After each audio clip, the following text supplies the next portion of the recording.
Hello student, today we are going to be discuss ionic radius and ionization enthalpy. Ionic radius, इससे पहले आपने atomic radius और उसमें covalent radius, van der Waals radius and molecular radius को पढ़ा था। आज हम आयनिक रेडियस क्या होता है किसी भी आयंस की, एटम को अगर हम उसके कैटायन या एनाइन फॉर्म में लाते हैं तो उसके एटॉमिक रेडियस पर क्या इफेक्ट होता है या उसके आयनिक रेडियस पर क्या इफेक्ट होता है। ठीक है, तो फर्स्ट है आपकी ionic radius, internuclear distance between nearest cation and A9.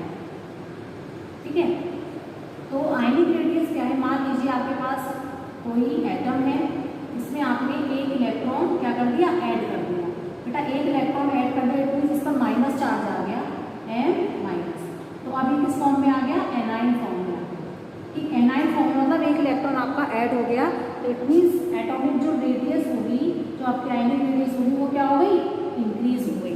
ठीक है, नेक्स्ट अब मान लीजिए कोई मेटल है, इसमें से मैंने एक इलेक्ट्रॉन क्या कर दिया, निकाल दिया। निकालने पर क्या आया, इस पर एक प्लस चार्ज आ गया और ये किस फॉर्म में आ गया, कैटायन फॉर्म में। जब आपने एक इलेक्ट्रॉन निकाल लिया तो क्या हुआ, इसकी जो रेडियस है वो क्या हो गई, डिक्रीज हो गई। ठीक है, तो आप जब किसी भी एटम में से इलेक्ट्रॉन को क्या करते हैं, रिमूव करते हैं या उसमें एक इलेक्ट्रॉन को ऐड करते हैं तो उसकी रेडियस पर इफेक्ट होता है। तो उसको इफेक्ट को जैसे मान लीजिए एनाइन है, एनाइन इसमें एक इलेक्ट्रॉन ऐड हो गया, इट मीन्स इसका साइज बड़ा हो गया। नेक्स्ट जो उसका न्यूट्रल एटम था वो, फिर उसके बाद कैटायन, ये इसका सीक्वेंस होगा। ठीक है, ये इसका क्या है, सीक्वेंस है। जैसे फॉर एग्जांपल मैं बात करूँ, मान लीजिए H प्लस है आपके पास, H माइनस है और हाइड्रोजन H है। अब आपको इसे अरेंज करना है आयनिक रेडियस की फॉर्म में, तो कैसे करेंगे, सबसे पहले इसमें एक इलेक्ट्रॉन ऐड हो गया, इट मीन्स इसकी आयनिक रेडियस बढ़ गई। ठीक, उसके बाद इसका एटम जो न्यूट्रल एटम था, नेक्स्ट ये इसके बाद कैटायन, तो इस तरीके से आप अरेंज करेंगे।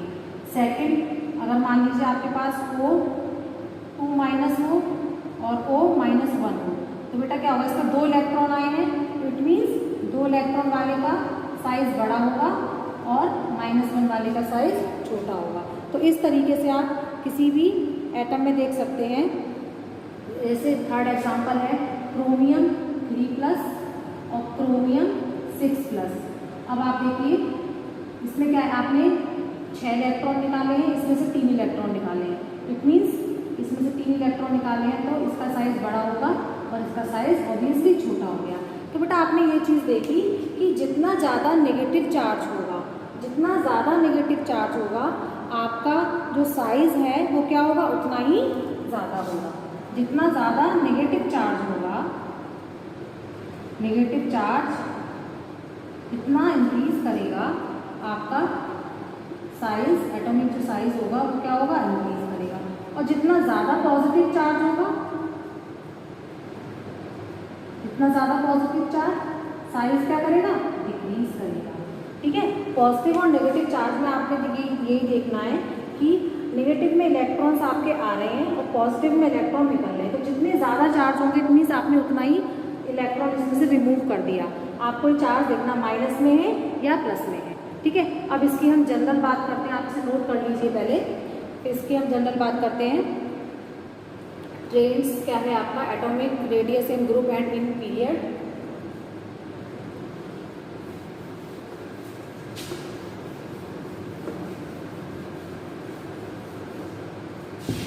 इन पीरियड अगर हम देखें लेफ्ट टू राइट जब हम जाते हैं, ठीक है, Li, Be, B, C, N, O, F। ठीक है, अब इसमें बात क्या आती है, जब आपके पास चार्ज सेम हो। ठीक है, जब चार्ज सेम हो, Li plus Be plus, charge जब सेम हो, चाहे +1 हो सारे पे या +2 हो सारे पे, तो उस कंडीशन में क्या होगा, एटॉमिक रेडियस या आयनिक रेडियस आपकी क्या करेगी, डिक्रीज करेगी।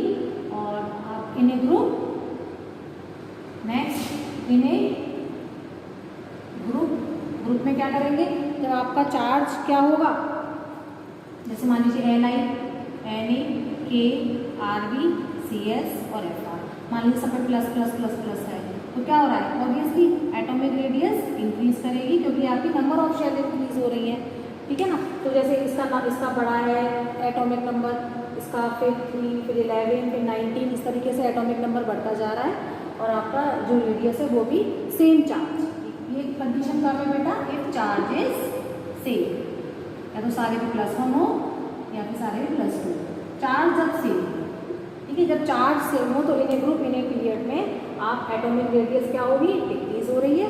जब आप लेफ्ट टू राइट जा रहे हैं और यहाँ टॉप टू बॉटम जाने पर एटॉमिक रेडियस या आयनिक रेडियस आपकी इंक्रीज होगी। और कंडीशन क्या है, if charge is same.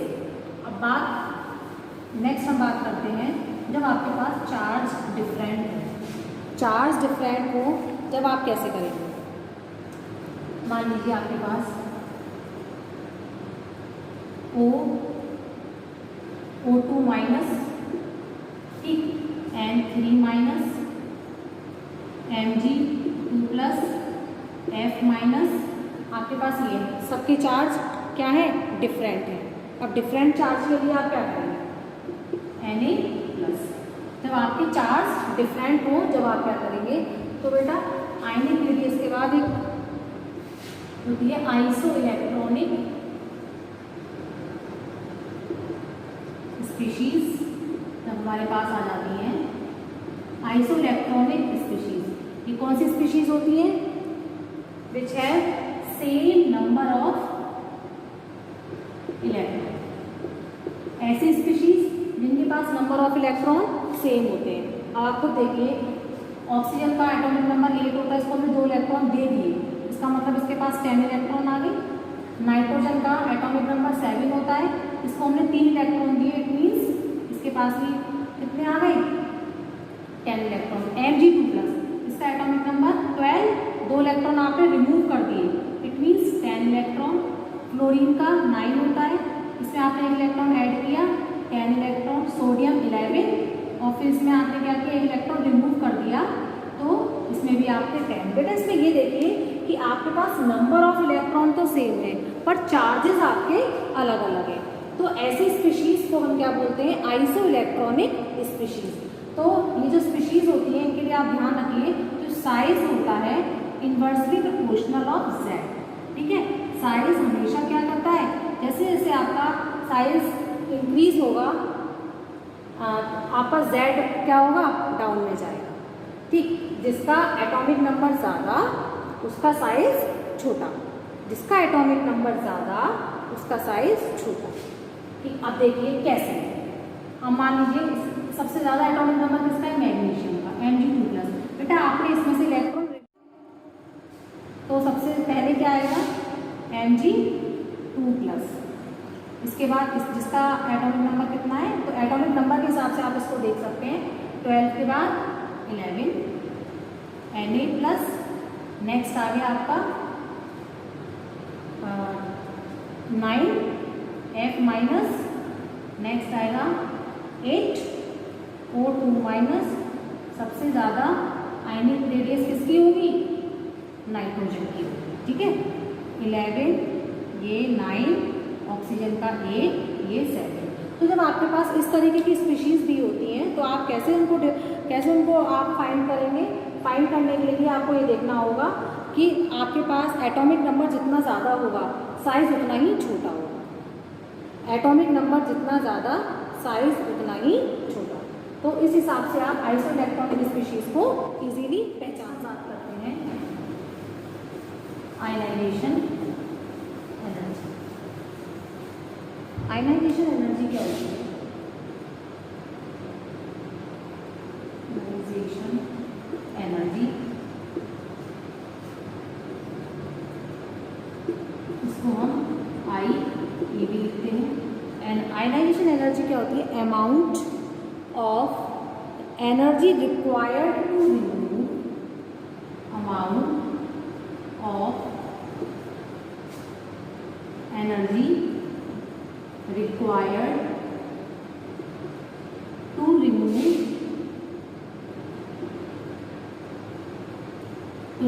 the electron of an isolated neutral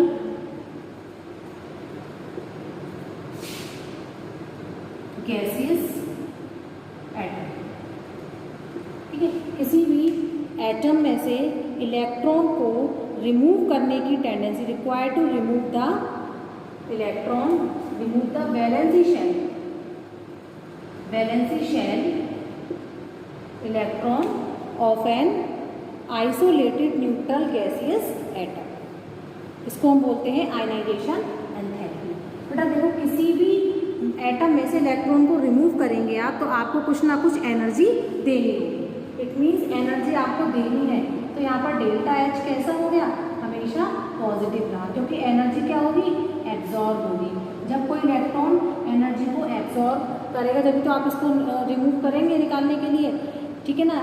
इसमें ऑलवेज एंडोथर्मिक, तो ये रिएक्शन हमेशा कैसी होगी, एंडोथर्मिक।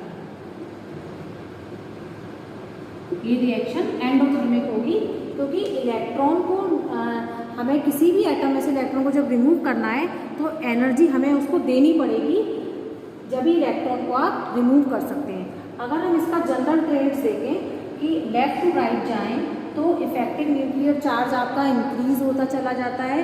लेफ्ट टू राइट जाने पर आयनाइजेशन एनर्जी आपकी क्या होती है, बढ़ती चली, इंक्रीज होती है। इंक्रीज होगी क्यों, ड्यू टू जेड, या फिर न्यूक्लियर चार्ज इंक्रीज। और डाउन का ग्रुप जाने पर एटॉमिक जो आपका नंबर है वो बढ़ता है, नंबर ऑफ शेल बढ़ती हैं। नंबर ऑफ शेल बढ़ने पर क्या होता है, आपका आयनाइजेशन एंथैल्पी डिक्रीज होती चली जाती है। जितना बाहर वाले शेल से आप इलेक्ट्रॉन निकालेंगे उतनी ही कम एनर्जी की ज़रूरत होगी।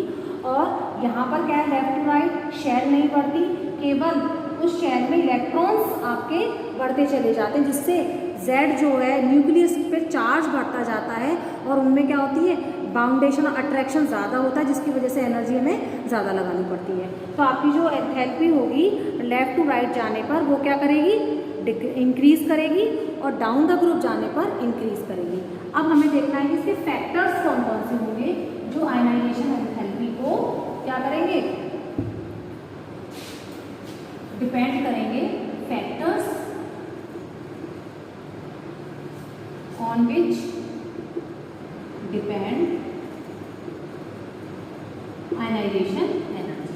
ठीक है, फैक्टर्स कौन कौन से फैक्टर्स हो सकते हैं। फर्स्ट है आपका एटॉमिक साइज। एटॉमिक साइज, जब एटॉमिक साइज बढ़ेगा तो क्या होगी, आयनाइजेशन एनर्जी होगी आपकी inversely proportional of atomic size. Atomic size बढ़ने पर क्या होगा बेटा, जब साइज बढ़ेगा तो एनर्जी हमें कम लगानी होगी, क्योंकि नंबर ऑफ शेल आपकी बढ़ेगी। नेक्स्ट आपका आता है न्यूक्लियर चार्ज। न्यूक्लियर चार्ज, जैसे जैसे न्यूक्लियर चार्ज बढ़ेगा आपकी एनर्जी भी इंक्रीज होती चली जाएगी। न्यूक्लियर चार्ज जैसे मैंने अभी बताया, जब लेफ्ट टू राइट हम जाते हैं तो आपका न्यूक्लियर चार्ज बढ़ता जाता है, तो हम क्या बोलते हैं, न्यूक्लियर चार्ज या Z। ठीक है, तो जितना उतनी ही ज़्यादा एनर्जी हमें लगानी पड़ेगी जितना आपका चार्ज होगा। नेक्स्ट थर्ड आता है आपका point electronic configuration. Electronic configuration, electronic configuration बेटा देखिए दो कंडीशन में देखना है। अगर आपका हाफ फिल्ड या फुल फिल्ड, मान लीजिए हाफ फिल्ड D3 हो, सॉरी D5 या F14 F7 हो, और P में कितना होता है, 3 होता है। ठीक, फुल फील्ड के लिए P6 हो, D10 हो या F14 हो। तो इस कंडीशन में हमें देखना है कि हमेशा आयनाइजेशन एनर्जी आपकी इंक्रीज करेगी अदर एटम से। क्यों, हाफ फील्ड और फुल फील्ड दोनों, वहाँ हाफ फील्ड है, हाफ फील्ड में से भी इलेक्ट्रॉन निकालने के लिए एंथैल्पी ज़्यादा लगानी है। फुल फील्ड अगर ऑर्बिटल से इलेक्ट्रॉन निकालने तो भी आपको एनर्जी ज़्यादा देनी पड़ेगी। नेक्स्ट फोर्थ पॉइंट आता है आपका सबशेल का इफेक्ट। सबशेल कौन कौन सी होती है, फोर्थ पॉइंट है आपका सबशेल इफेक्ट। सबशेल हमारी कितनी होती है, S P D F। बेटा जो S सबशेल होती है वो न्यूक्लियस के बिल्कुल क्लोज होती है, और इसकी जो शेप होती है वो स्फेरिकल शेप होती है। न्यूक्लियस को चारों तरफ से घेरे रखी रहती है, इसकी वजह से न्यूक्लियस का S पर इफेक्ट ज़्यादा होता है comparison to P D F. तो एस में सबसे ज़्यादा एनर्जी लगानी होगी, पी में इससे कम, डी में कम और एफ में कम, क्योंकि पी की क्या होती है डबल, इसकी क्या होती है डबल डबल। तो इस तरीके से ये स्फेरिकल शेप की वजह से आपके जो इलेक्ट्रॉन्स हैं न्यूक्लियस का अट्रैक्शन इस पर सबसे ज़्यादा होता है, ठीक है। और फिर ये सबसे पास भी है, एस सबशेल न्यूक्लियस के सबसे पास है, इसकी शेप स्फेरिकल है, तो न्यूक्लियस को चारों तरफ से क्या है इसको बाउंड करे हुए है, तो इस पर अट्रैक्शन ज़्यादा होगा as compare to P D F पर, ठीक है। ये आपके हो गए फैक्टर्स, किस तरीके से फैक्टर्स होते हैं जो आयनाइजेशन एंथैल्पी को इफेक्ट करते हैं। अब हम इसके कुछ एग्जांपल्स देख लेते हैं जनरल।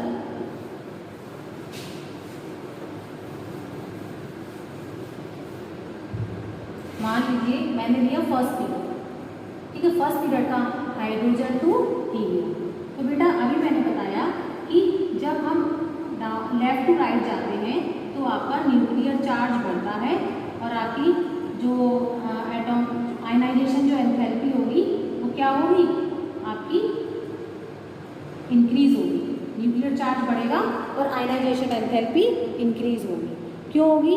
क्योंकि इलेक्ट्रॉन सबसे बड़े तो उसमें देखिए इसका इलेक्ट्रॉनिक कॉन्फ़िगरेशन 1s1, इसका इलेक्ट्रॉनिक कॉन्फ़िगरेशन 1s2, ठीक है। यहाँ फर्स्ट पीरियड में देखते हैं तो हाइड्रोजन से और हीलियम में जाने पर आयनाइजेशन एंथैल्पी बढ़ती है। अगर आप फिर डाउन द ग्रुप जाते हैं तो एंथैल्पी आपकी आयनाइजेशन एंथैल्पी क्या होगी आपकी डिक्रीज होती चली जाएगी। इट मीन्स जो हीलियम है पूरी पीरियोडिक टेबल में सबसे ज़्यादा आयनाइजेशन एनर्जी रखता है, हाईएस्ट आयनाइजेशन एनर्जी। क्यों? एक तो उसका आपका जो एस ऑर्बिटल है वो फुलफिल्ड है, फर्स्ट कंडीशन न्यूक्लियस के पास है, तो उसमें से इलेक्ट्रॉन अगर हमें निकालना होगा तो हाई एंथैल्पी की ज़रूरत पड़ेगी, ठीक है। अब सेकेंड पीरियड में बात करते हैं, पीरियड नंबर 2। पीरियड नंबर 2 में क्या है हमारे पास Li, Be, B, C, N, O, F और ये नियो, ठीक है। तो ये अब आपके सेकेंड पीरियड की बात हो रही है। अब देखिए हमें लेफ्ट टू राइट जा रहे हैं तो ये तो हमें बताइए कि न्यूक्लियर चार्ज आपका क्या हो रहा है इंक्रीज हो रहा है और आयनाइजेशन एंथैल्पी आपकी ये भी बढ़ रही है, ठीक है, और एटॉमिक रेडियस आपकी डिक्रीज हो रही है, ओके। तो ये अब ये वहाँ देखिए कि ये ट्रेंड कब तक है, एक्सेप्शन नहीं है, कुछ आप जो वैल्यूज देख रहे हैं इनमें अंदर टेबल में क्या चेंजेस हो सकते हैं, और डाउन द ग्रुप जाते हैं एंथैल्पी आपकी कम होती चली जाती है, ठीक है, कोई बात नहीं। अब आप देखिए लिथियम का इसका 3 होता है, 4, 5, 6, 7, 8, 9 और 10। अब बेटा अगर आप इसका इलेक्ट्रॉनिक कॉन्फ़िगरेशन करें लिथियम का तो क्या हो जाएगा 1s 1s2 2s1, बेरिलियम का 2s2 1s2 2s2, इधर 1s2 2s2 और 2p1। 6 में अगर आप देखें, मैं लास्ट वाले का लिख देती हूँ 2p2, नाइट्रोजन का 2p3, ऑक्सीजन का 2p4, 2p5 एंड 2p6। आप ये देखिए कि जैसे जैसे आप बढ़ते लेफ्ट टू राइट जा रहे हैं तो आपका जो न्यूक्लियर चार्ज है वो बढ़ता जा रहा है। मैंने एक और चीज़ बताई थी कि इसका जो इलेक्ट्रॉनिक कॉन्फ़िगरेशन है उसमें भी हमें देखना है। इलेक्ट्रॉनिक कॉन्फ़िगरेशन एक तो half filled and full field. तो अब आपको इसमें ये देखना है कि कहीं कोई ऐसा इसमें एटम तो नहीं है जिसमें हाफ फिल्ड या फुल फिल्ड वाली कंडीशन आपकी आ रही हो। अब देखिए इसको तो आप छोड़ दीजिए, कोई बात नहीं। 1s2 बेरिलियम, ठीक, ये क्या है फुलफिल्ड है बेरिलियम। बेरिलियम क्या है आपका फुलफिल्ड है। 2p1 2p2, अब आ गया 2p3, p क्या है ये भी आपका हाफ फिल्ड है। तो बेटा यहाँ देखिए ये और ये हाफ फिल्ड और फुल फिल्ड वाली कंडीशन, तो इसमें आप अब कैसे अरेंज करेंगे? ऐसे अगर हम देखते हैं तो आपकी एटॉमिक जो रेडियस है वो ऐसे आपकी डिक्रीज होती चली जाती है और आयनाइजेशन एंथैल्पी आपकी इंक्रीज होती चली जाती है। अगर हम एक्सपेक्ट, ये तो हम एक्सपेक्ट कर रहे हैं, अगर हम फैक्टर्स को देखते हैं इसमें कौन कौन से फैक्टर्स हैं, तो हाफ फिल्ड वाला जो इलेक्ट्रॉनिक कॉन्फ़िगरेशन मैंने आपको बताया था हाफ फिल्ड और फुल फिल्ड वाला, तो उससे हम किस तरीके से लिखेंगे Li बस एक का जंप करा देंगे, बी फिर बी ई, क्योंकि इससे ज़्यादा इसकी होगी, ठीक है। इसकी मान लीजिए इसकी 9.3 है, तो इसकी क्या होगी 7.3 है, तो ज़्यादा अंतर नहीं होगा, थोड़ा बहुत अंतर है। तो आप ये इसमें बता दीजिएगा कि due to half filled electronic configuration. फिर उसके बाद कार्बन एज इट इज रहेगा। फिर बेटा नाइट्रोजन ऑक्सीजन में जंप कराना है, सबसे पहले ऑक्सीजन, फिर आपका नाइट्रोजन, नेक्स्ट आपका फ्लोरीन, नेक्स्ट आपका नियोन। ये कुछ चेंजेस हैं इसमें, वो क्यों है, हाफ फील्ड और फुल फील्ड की वजह से, ठीक है। तो इस तरीके से आयनाइजेशन एंथैल्पी आपकी इस फैक्टर्स पे काम करती है।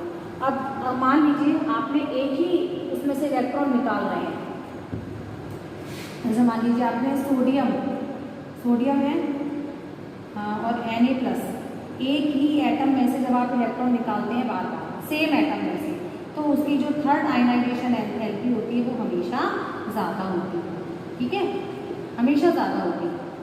कब, जब सेम आपका एलिमेंट या एटम E1, ठीक है। तो जो थर्ड आयनाइजेशन, क्यों, क्योंकि आप E1 में इतनी एनर्जी लगाने की ज़रूरत नहीं है, फिर E2, फिर E3 जो आप न्यूक्लियस के पास चलते चले जाएंगे, जिसकी वजह से इलेक्ट्रॉन निकालना उतना ही टफ होगा। तो सेम एटम की बात करें, जो सब सेम एटम होता है उसमें इलेक्ट्रॉन बार बार एक ही उसमें से जब हम इलेक्ट्रॉन निकालते हैं तो आपकी आयनाइजेशन एंथैल्पी क्या होती है, सबसे ज़्यादा हाई होती है, IE3 की आयनाइजेशन एंथैल्पी, ठीक है। Thank you.